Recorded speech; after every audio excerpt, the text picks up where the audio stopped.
Yes, is it too loud? I'm just making a few sounds here to get the sound right with the engineers. Are they doing anything or? Yeah, no, it's me. I have to engineer my own sound here. Anyway, it's lovely to see so many people in the rooms. Thank you very much for joining us here on Dubai Future Talks. My name is Patrick Nowak. I'm Executive Director of Future Foresight and Imagination here at the Dubai Future Foundation. I am going to be in conversation with two outstanding people whom I'll introduce in a couple of moments. But just by way of introduction background, we are, the UAE and the UK are among a handful of countries that have sophisticated, integrated, efficient, systematic ways of using the future, using foresight in governance. Other countries include, for example, Finland, the US, Malaysia, Singapore, you know the usual suspects. But here we are in quite a unique situation where we'll be talking and reviewing what Dubai, a city in a country, and Wales, a country in a country, are doing in terms of foresight. Both the Future Generations Commissioner role in Dubai Future Foundation were established in 2016. So we will be taking a few moments now to review how that has come about, what it means, what it does, and what their role is achieving. So we'll be delighted, and I'm sure you'll agree that we couldn't have picked two better people to think and speak about the future. So we'll be delighted to speak to Sophie Howe, and I need to read this because in my last presentation I got some of the things awfully wrong. So I'm really delighted to have Sophie Howe here, who is the Welsh Future Generations Commissioner. And importantly, and this is the interesting part, Sophie is the guardian of the interests of future generations in Wales. The mandate is to deliver social, economic, environmental, and cultural well-being, and we'll come back to well-being a few times during the conversation today, for current, but also for future generations. Looking at some of the work she's done previously, she is clearly a person who does not wait for the future to happen. She makes it happen, and she's been elected as Wales's youngest councillor, if I'm not mistaken, and has been elected as the councillor to Cardiff at the age of 21. Also, I'd like to introduce His Excellency Khalfan Belhoul, who is the CEO of the Dubai Future Foundation, which makes him my boss. And he, for more than a decade, has been a central figure in Dubai and ensuring that Dubai is future ready and that the business and the economy of Dubai are thriving and integrated, but also diversified. So I don't want to spend any more time, but just dive straight in there with a handful of questions, if you'll agree. Be aware, I just have a handful of questions, and then I'll be expecting questions from the floor. So do take notes. You'll have an opportunity in a short while. So as I take my seat, let me just make sure that we start from first principles. Can you just very briefly, Sophie, tell the audience here and online, I know we have people online following us, how did your role come about? How did the role of Commissioner for Future Generations in Wales come about? And you have a microphone next to you.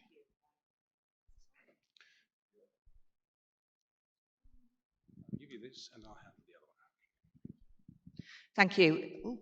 It's my absolute pleasure to be with you this morning and to share some of our experiences from Wales, but also to learn about some of the wonderful things that you're doing here in the Futures Foundation. Wales's journey to sustainable development and futures thinking has been quite a long one. So we're a relatively young government, if you like. I say we, although I am not part of government. I'm an independent commissioner, and my job is to hold government to account on the way in which they think and plan for the future. But the Welsh Parliament was established in 1999, and the Act which established that Parliament and government required us to consider sustainable development as a central organising principle. I guess that those of you who have experience of working in government might understand when I say that sometimes these things are enshrined in quite a vague way in law, and what they become is an annual report on a group of stuff that's happening on sustainability, but perhaps they lack that real focus and accountability around what we're doing. And so there was a minister in the Welsh Government who was really frustrated that actually we weren't doing enough in terms of considering things like our impact on climate change.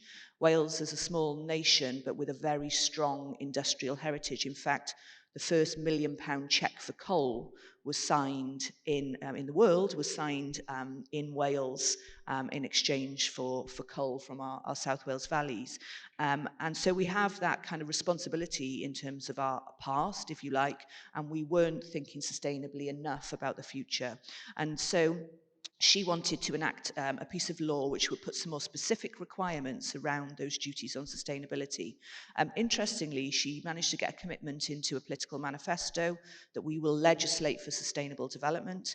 And then she retired and left the new government with this thing that had been her baby, which they didn't really know how they were going to take forward. How did they take it forward? Well, they held a national conversation with the citizens of Wales with the question, what is the Wales you want to leave behind to your children and your grandchildren? And you start, when you pose that question to people, you start getting a different type of visionary response. And the people of Wales came up with 13 principles which are around really protecting and valuing our natural assets. So Wales is a beautiful green country with so many natural green assets that we wanted to protect that from damage. We wanted to recognise our responsibilities as a globally responsible nation. We wanted to think about the things that would help to keep people well, both in terms of their physical and mental health, rather than just treating them when they're ill. And so those ideas from the citizens of Wales, alongside the UN Sustainable Development Goals, which were in development at the time, formed a set of 7 national wellbeing goals for Wales. And this is the mission, really, that Wales has to achieve. And the law places legal responsibilities on 44 of our institutions to deliver those goals and to demonstrate how they are acting in a way which meets today's needs without compromising the ability of future generations to meet their own needs.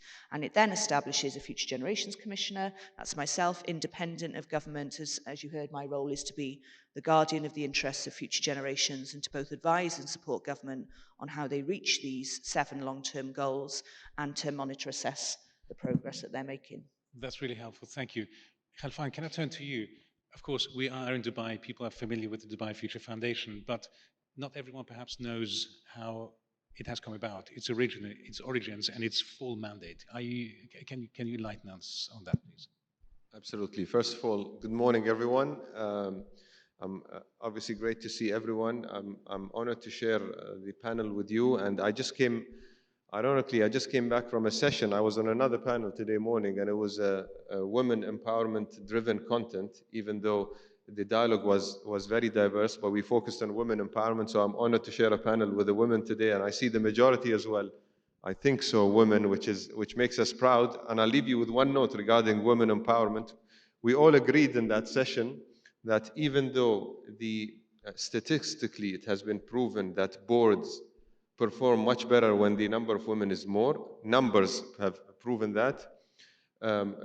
We still believe that women and men do not want to be numbers. And what I mean by that is that, yes, the quotas are right to excite boards to have more percentages. And yes, they catalyze this process and shows that the vision of the leadership is to create women empowerment. But naturally, neither men nor women are numbers, and percentages shouldn't be there. It should be an employment upon skill set. And I just jumped into that topic because maybe I'm still in momentum with that dialogue, and I saw a woman with me on the panel. But this topic aside, I think I'm obviously honored to be here, and the Dubai Future Foundation has a very interesting mandate, and I think we're fortunate to be part of this mandate because we have so much flexibility and leeway.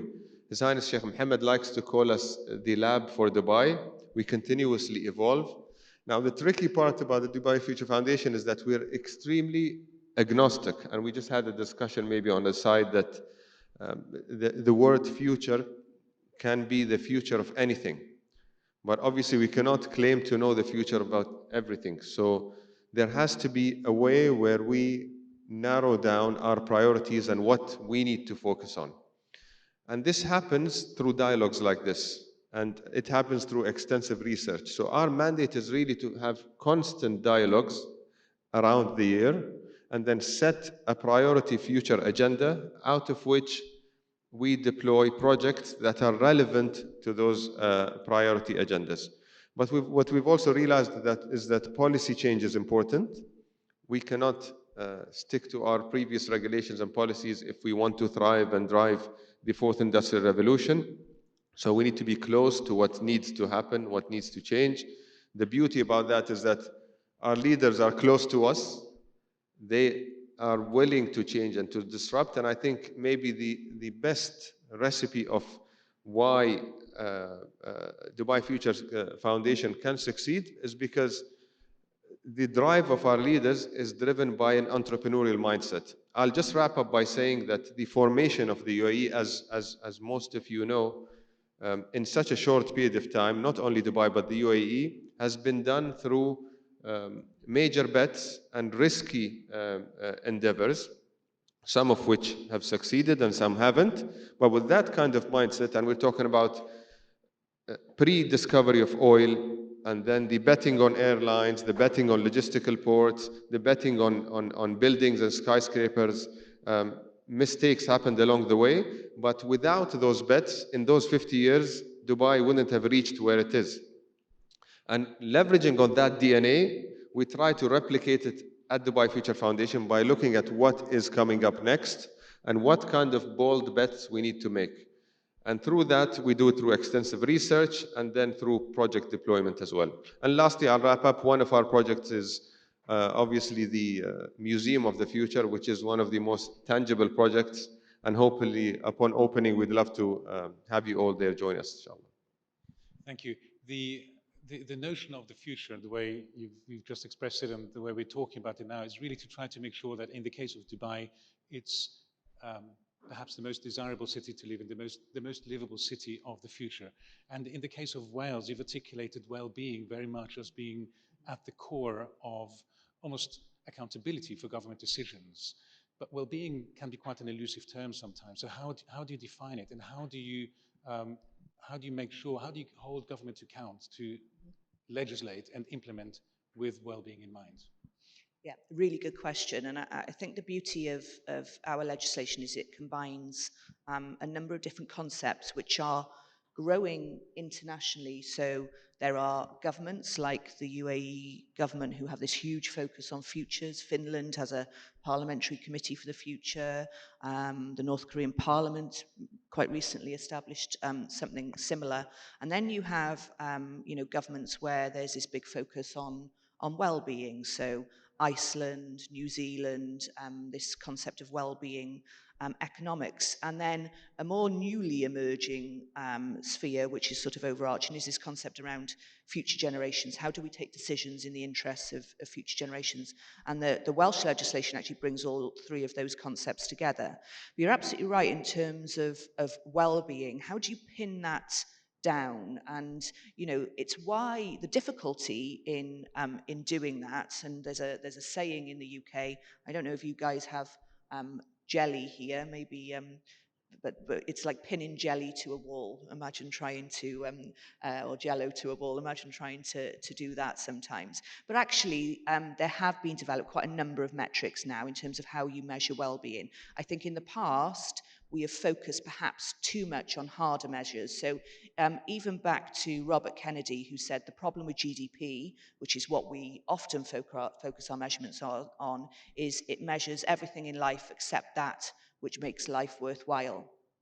So if we ask people, what do you feel? What are the things that matter to you?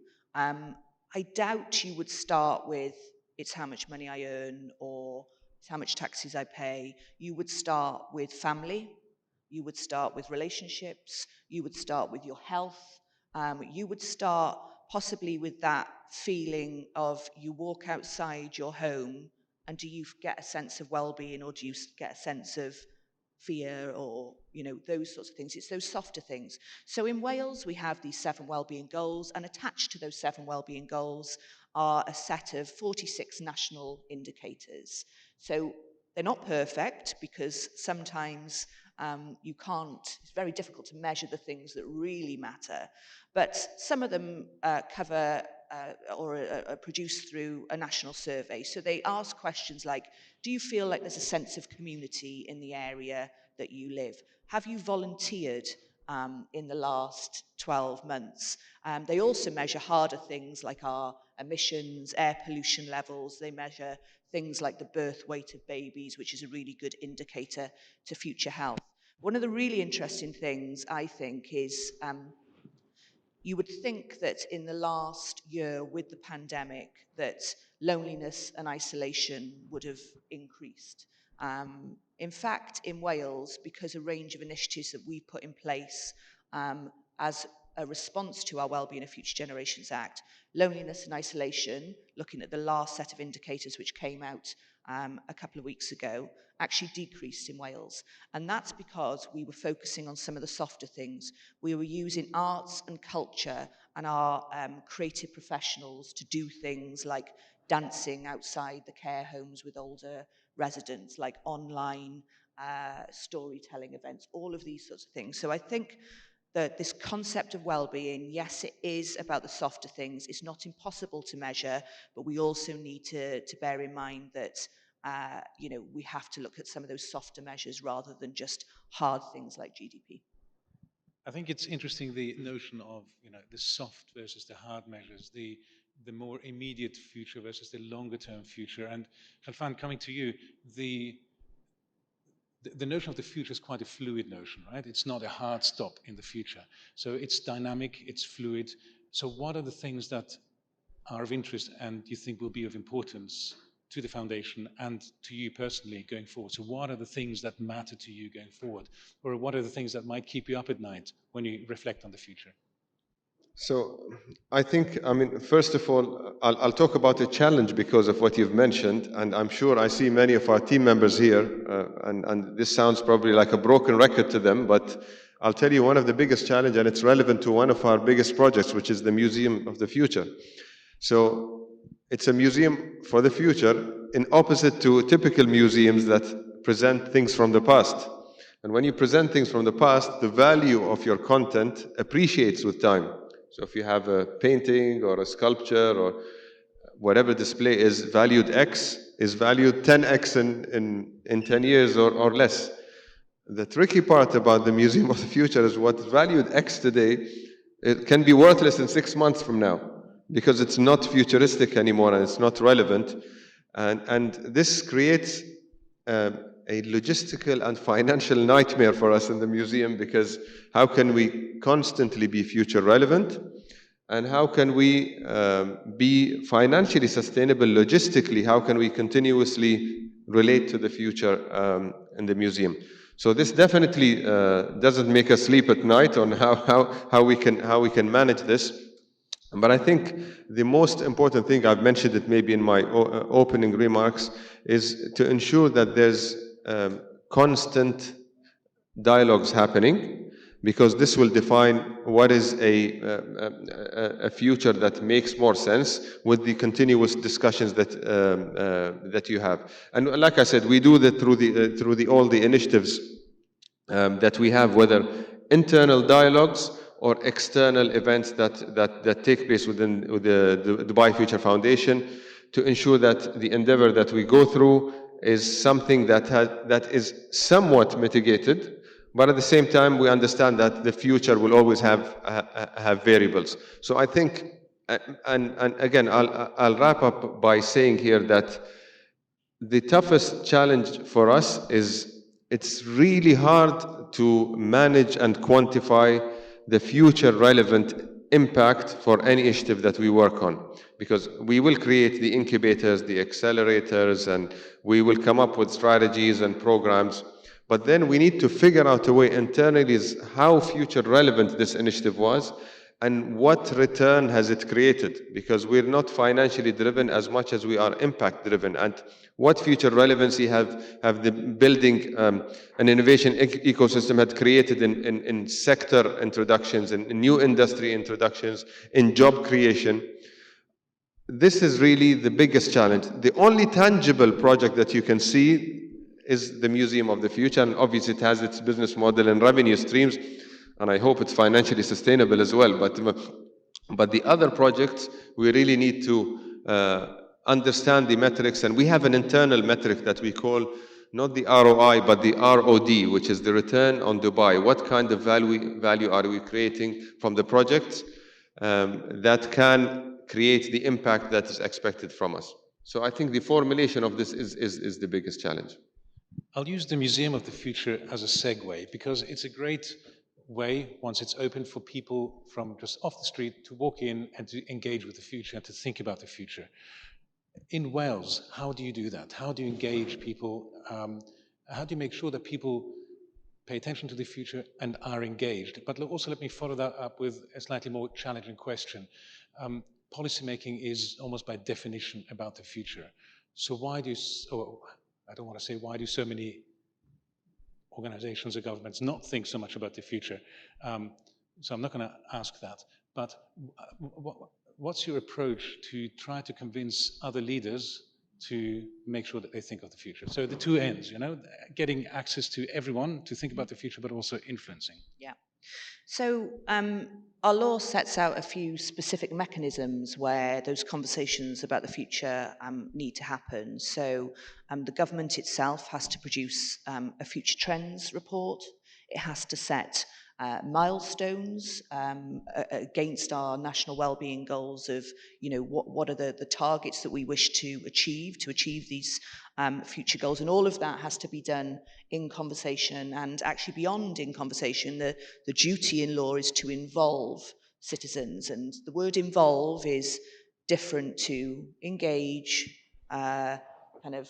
consult. It's a much more intensive, sort of collaborative, experience. And we've tried a range of different ways of doing this. So we've set up citizens panels, we do citizen storytelling, we involve citizens in boards and those sorts of things. We've used or worked with children in schools to write letters to their future selves, and have taken that as part of the conversation, and so on. So that's at a national level. And then at the sort of next level down, each of our 22 local authorities, our municipalities, have similar duties to have those conversations in their areas with their population, and with all of the other kind of key partners in the areas, all of the public services, business, and so on. And they have to undertake what's called a wellbeing assessment. So what are the kind of key issues around wellbeing for the area now, and what will those issues look like in the future? So it's that kind of local conversation, I suppose. But then onto your question of, so why do we, why do you have to have a law which requires policymakers to consider the future? In fact, the minister who took the legislation through our parliament in Wales described it as the Common Sense Act. There's 5 key principles in it, alongside our 7 wellbeing goals, that the way in which decisions should be taken and policies should be devised should demonstrate how they've considered the long term. They should aim to prevent problems from occurring or getting worse. They should integrate, so recognise the connections between different areas of policies. There should be collaboration through a range of different organisations, which is a brilliant example of what you're doing here, and they should involve citizens. So why do you need to legislate for common sense? Well, sadly, in many governments across the world, common sense isn't that common. And actually, those 5 principles are actually quite rare to see in government. So my role really is to help government to think and consider that element around the long term and the future, and to sort of challenge and critique whether they've done that. And the power of an independent institution asking those questions on behalf of people who don't have a voice because they're yet to be born, is really quite significant, because if you think of everything else that is drawing governments towards decision making, it's the electorate and whether they're going to win the next election, it's the short-term budget cycles, it's the risk aversion in many cases, which is why I'm so fascinated with the approach of the UAE, because in many cases it's easier to just maintain the status quo, where you won't get challenged or punished for doing something wrong, whereas you take a risk and try something new, and if it fails, the media, the auditors, people come down on you like a ton of bricks. So what we're trying to do in Wales is to change that narrative and to really have that challenge around, if you apply those 5 tests in our legislation, and if your statutory duty is to get towards these 7 wellbeing goals, is the thing that you're proposing to do in line with those principles or not? And if you can't show us that it's not, then you're not complying with our law.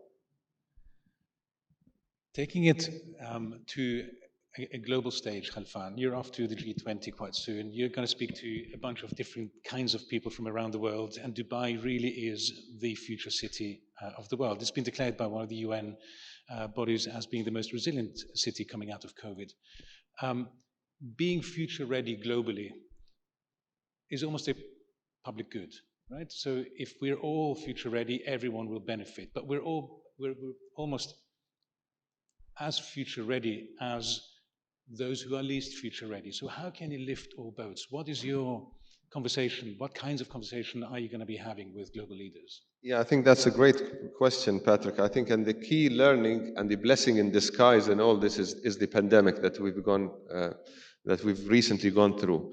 I think there are, let's say, positives that came out and learnings, out of which obviously one is how seamless our meetings became. I'm not a big fan of virtual meetings and constant virtual meetings, I promise you, but I think it did us good when it comes to having a hybrid model. Like there were board meetings that happened in some of the board representations that I'm in that took major logistical plans for everyone to come in and meet, and it wasted half of the day. Yesterday I had 2 board meetings in a day in an extremely efficient manner without even moving from my office, which is the good side of things. But obviously nothing beats physical gathering and interactions, and I mentioned this today in the earlier panel, that obviously there's a different value of meeting people in person, interacting, casual discussions, unplanned meetings that can happen through shoulder rubbing in different environments. And I think that's obviously one value. Now, the second value, which is relevant to your point, is I think we learned that collaboration and unity is a must going forward. And we've learned it through the pandemic. We've learned it, unfortunately, the hard way, because I don't think collaboration was at its best globally when it comes to fighting against the pandemic. It was a major challenge throughout different countries, coming up with different policies, different mandates, and some did better than others. But had we really worked in a much more united way, I think a better job would have been done, which indicates with the 4th Industrial Revolution and with the relevancy of data and privacy and GDPR and protection laws and different policies all over the world. And if really data is the fuel of the future, and we really believe it will be dependent on even cross-country collaborations, then if we do not unify and collaborate going forward, we will face a similar risk across, let's say, business relationships and global partnerships. So I think there has to be more effort with regards to us having some kind of unity when it comes to obviously data, but even beyond data when it comes to the 4th Industrial Revolution and what it needs to offer. So I think in this G20 gathering and in the sub-events that are happening there will be a major discussion on that, because we don't want to replicate what has happened in the pandemic and how the fragmented efforts have happened. We want to make sure that there are unified bodies and quick decision-making that is for the betterment of humanity, but not a single country. So we've got almost 20 minutes to go to the end of the event. I just wanted to squeeze in one more question before handing over to the floor. That we've briefly talked about the COVID pandemic, and the COVID pandemic has really helped us understand, I don't know why it took us that long, but that it's important to think about the future. Now, the Future Generations Act in Wales has been published in 2015. Why has it taken so long? I think it's, indicative of the huge challenge of getting, the government and indeed in some cases the public to think about the future. If you think about the public, there's that saying that Henry Ford of, Ford cars said back, many decades ago, before the car was invented, if you'd asked people what they wanted, they would have said a faster horse. So people find it difficult to kind of envisage a future because they can only see the kind of the here and now. And of course, it's the role of government, therefore, and institutions like the Future Foundation to show leadership and help people imagine that future and take them on a journey. But I also think that in terms of government, the Future Generations Act it passed in 2015, came into force in 2016, and I say that you can have as much legislation as you want. You can put statutory duties on bodies. Statutory duties generally tend to be you have to follow this process in your decision making, which is all very well and good. But actually, what we're dealing with is people. We're dealing with people who have grown up with a particular mindset. We've grown up with people who, throughout their professional careers, have been taught to balance their budgets within year, to keep their budget in a silo, to not take risks, and the things that they need to be delivered within a 4-year, parliamentary term or cycle. So what we're trying to do here is not just change the habits of a lifetime. We're trying to change the habits of very many lifetimes in terms of the way government and governance works. And I say, therefore, that what we're trying to do in Wales is to achieve the biggest cultural change programme Wales has ever seen. And I talk a lot about the personalities in trying to achieve that change. Out there in our public institutions, in our businesses, in our government, are a range of what I call frustrated champions. So these are people who've been able to see for a long time that there's a better way of doing things, but the system has frustrated them. They're people who may be social workers who see people coming onto their books from one family to the next generation of that family to the next one. They're people who may be doctors and see long-term health conditions passing through generations because we've never got to the root cause of them. They're people who might be designers and planners who can see the way that we've designed and planned our communities are not sustainable at all. And for those frustrated champions, our Future Generations Act gives them permission to challenge that system. Now, there's very many things still within the system which knock against the Future Generations Act, and I've mentioned a few of them. So my mission over the last 5-6 years has been to try, bit by bit, to dismantle some of those things that knock against the Future Generations Act and what it's trying to achieve, to support those frustrated champions, and then to get to the next group of people who I call the passive pontificators. These are people who kind of, sort of vaguely interested in and can see that there are problems, but don't want to be the first to change. They're too worried about taking risks, so they pontificate about what they need to do. So we need to change those passive pontificators into passionate advocates. The final group, and sadly there are these people who exist in decision-making spheres, I call them the abominable no-men. So these are people where, they retain their power within a system of old and they do not want to challenge that system. And quite frankly, with those people, we need to make them the abominable no more men. They don't have a place in a set of governance or infrastructure that is going to deliver the concept of leaving the world better than we found it. Great.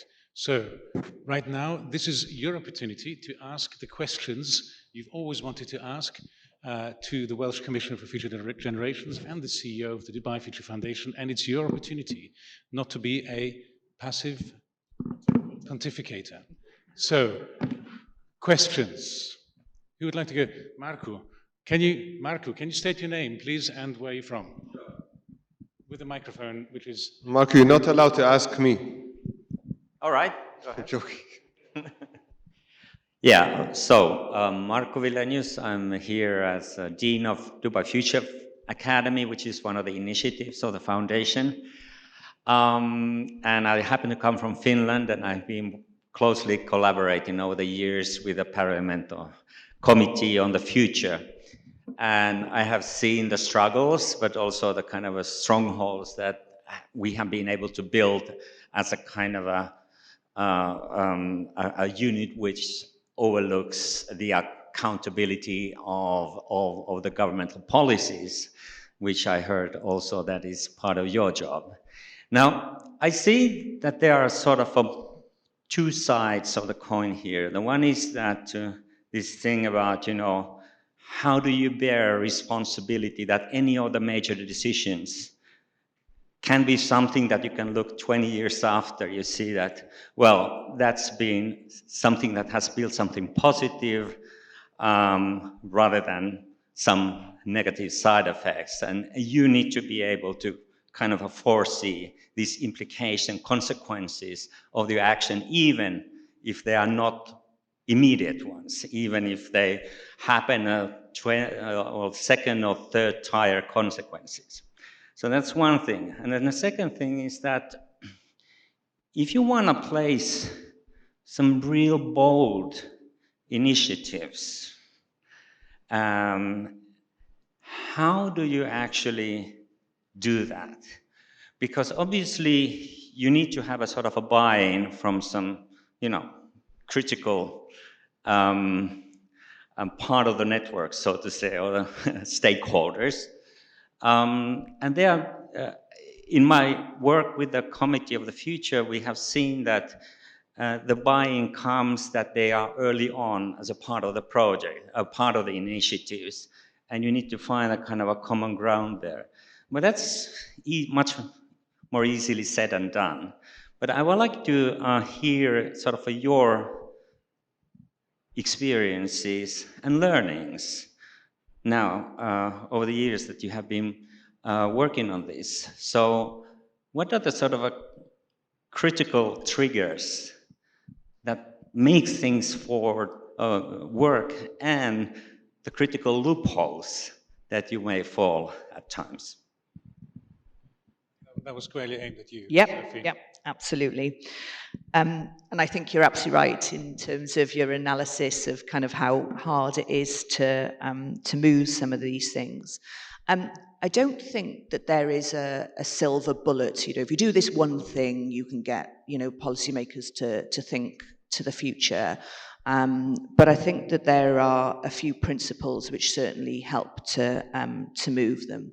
So you've got to have evidence and data around what the future may hold or what scenarios that they should be considering. But it's absolutely clear that that on its own is not enough, because if it was enough, we wouldn't be in the middle of a climate crisis at the moment, because we've known about that since the early 1990s. So ringing the alarm bells in a way is not enough.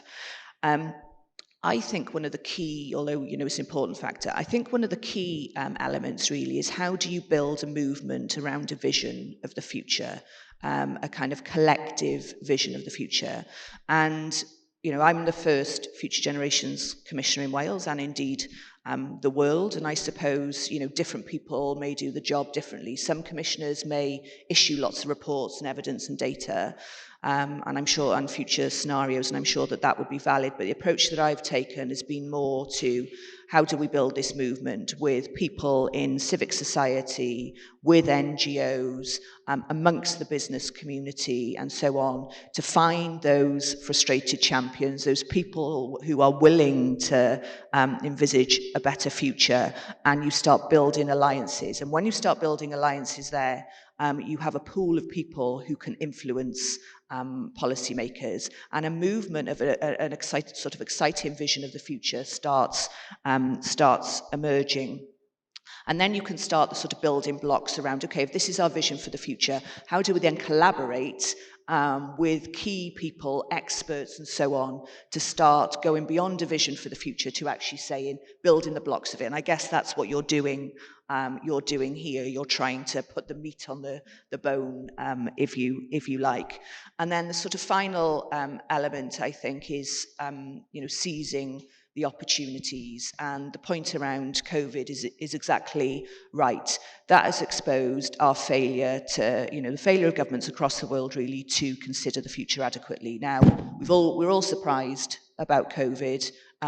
Should we have been surprised? The risk of a global pandemic has been in the top 10 of the global risk registers for a long time. What is consistently in the top 5? All risks around climate change. And yet none of us are taking the actions that we need to kind of address that. So when I say seize the moment, some of the things that I'm now doing in Wales is around saying, well, actually, government, you weren't prepared for this, like you're not sufficiently prepared for the climate emergency, and we need to have a public debate about this. And what we're starting to see from that is, like other parts of the world, the Welsh government certainly focused on saying, okay, we've been in this terrible crisis, we now need to come out of that crisis in a way which prevents the next crisis, which is certainly the climate emergency. Other interesting things that have come from deploying those kind of 4 methods, if you like. Our government has just announced a pilot for a universal basic income. Now, that was seen probably only about 2 or 3 years ago as a completely mad idea that would never take off. And now I recommended it about 2 years ago to government, and have been building alliances and a movement using what has been exposed in terms of socioeconomic disadvantage, inequality, and the consequences during COVID to seize that moment and say, the time for a UBI has come. I've used data through a report to say here could be the benefits, the long-term benefits of a UBI, and the government have just said that they'll have a pilot. So you can pull these things off. And that's great news for the future, that these things are possible. Can I see a show of hands for the next question, please? Here in the front row. Hey, thanks so much. So my name's Zubair. I'm a partner in a tech firm, been based in Dubai for 10 years, originally from London, so I think reflective of the panel. My question's for His Excellency Khalfan. One of the things that's really interesting about looking at the future is leadership at the present, and where that leadership will take us in 20 to 30 years' time. So one of the things that I find fascinating about Future Foundation is that you've been able to remain agile, but those qualities around empathy, creating and engaging awareness around social topics in the future as well is very, very present. So my question is, how have you managed to remain agile when leading through a pandemic? And how have you also fostered an environment that encourages risk-taking? Yeah, thank you very much for this great question. And I think that's one of the main missions that have been given to us by leadership, is to ensure that we can replicate what we are testing at the Dubai Future Foundation across all government stakeholders. Because like you've perfectly said, it takes time and it takes interaction with different government entity leaders to ensure that this really trickles down to all their let's say teams as well, and across the private sector as well. And there was major learning process to ensure that this mindset or the DNA has disseminated across government agencies. Obviously, we're not there yet fully, but one of our mandates is to ensure that whatever we do can go across to all government agencies. Now, obviously, we have internal programs to educate the wider public through the Dubai Future Academy and the programs that they offer at the government, the private sector, to ensure that the future skills are always being discussed and conveyed at the wider public level.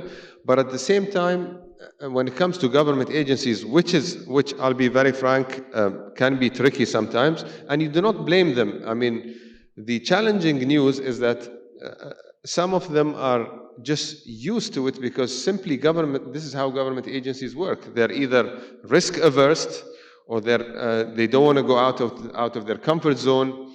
Let's talk about procurement capital, for example. You talked about technology and innovation.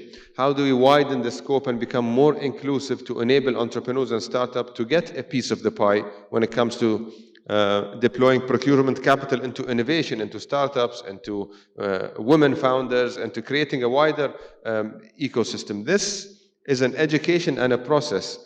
But the good side of things is that we have leaders that are entrepreneurs by mindset, which makes it so easy for us. And to your point as well, how can we do that? The top-down approach is strongly there, so that's the good news. The programs that are happening within the DFF and DFA, which is the Dubai Future Academy, from a content dissemination and awareness perspective, but also the constant dialogue with government leaders to ensure that the playbook and the playbook, what I mean is the projects that we work on that are related to being more inclusive, opening up procurement capital, and any of the learnings that we have achieved are also trickling down to those government entities.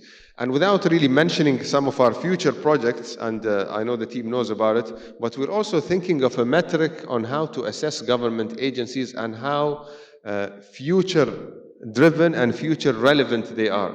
Because by doing so, you will then define if really this education and this mindset has trickled across government entities and agencies, and through education across the private sector offering programs that we have. Thank you, Khalfan. We have time for one more question here at the front. Well, let me take two because you were both raising your hand at the same time. So I'll take the question here and then the gentleman at the back. I think we can hear you.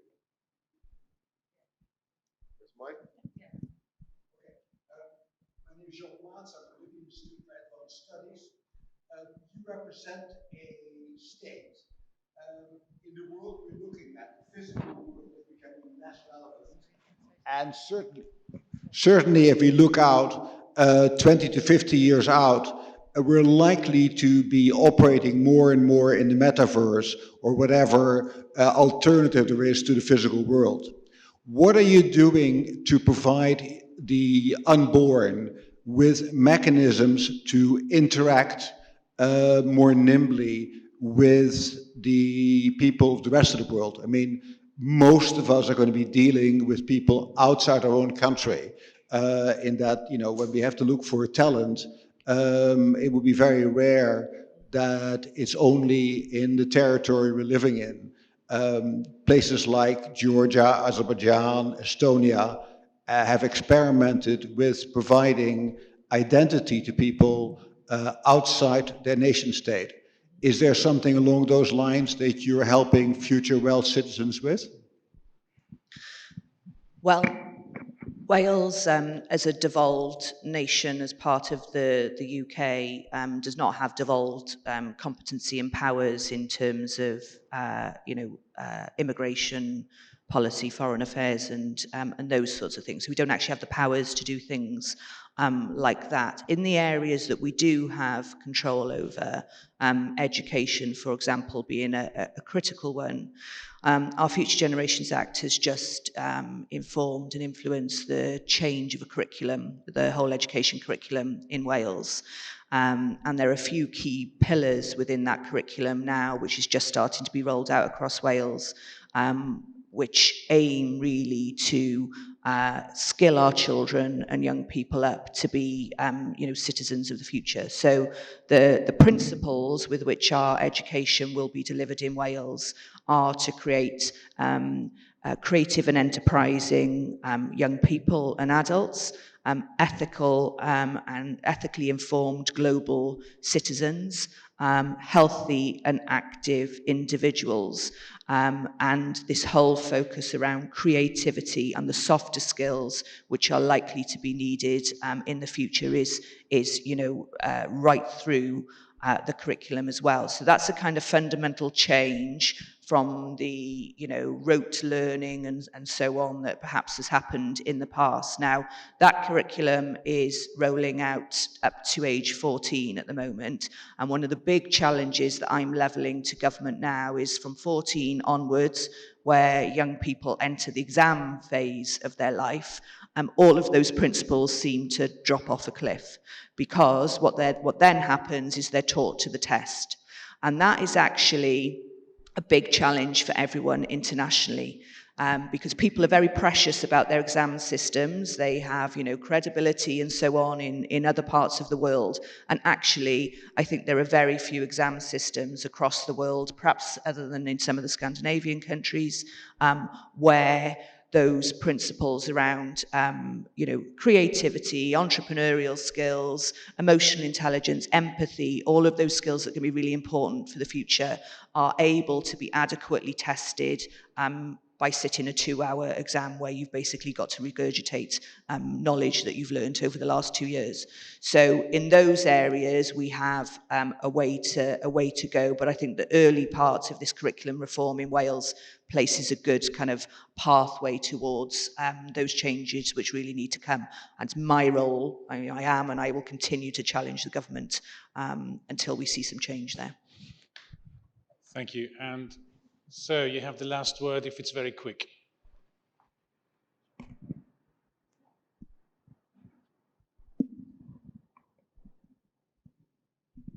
My name is Mohammed, and thanks for this panel talk.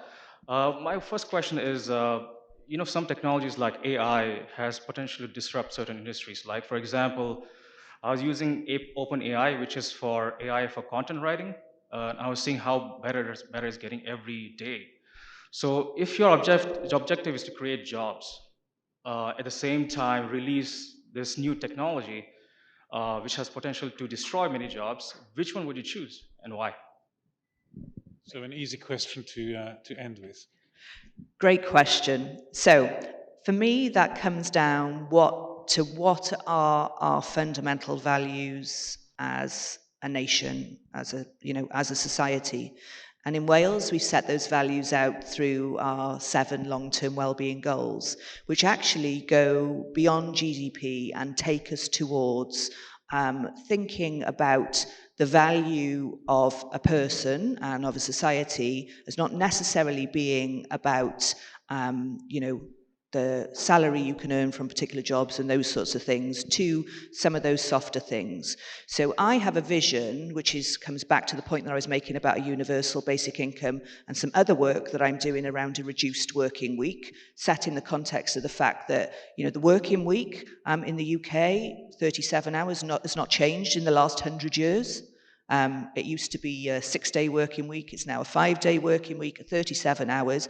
And yet look at the changes in technology and the whole way that we work that's happened in that last 100 years. So my vision is that actually we'll have AI and robots working alongside humans. What if that means that we accept that the AI is going to be better than the human doctor at diagnosing illness?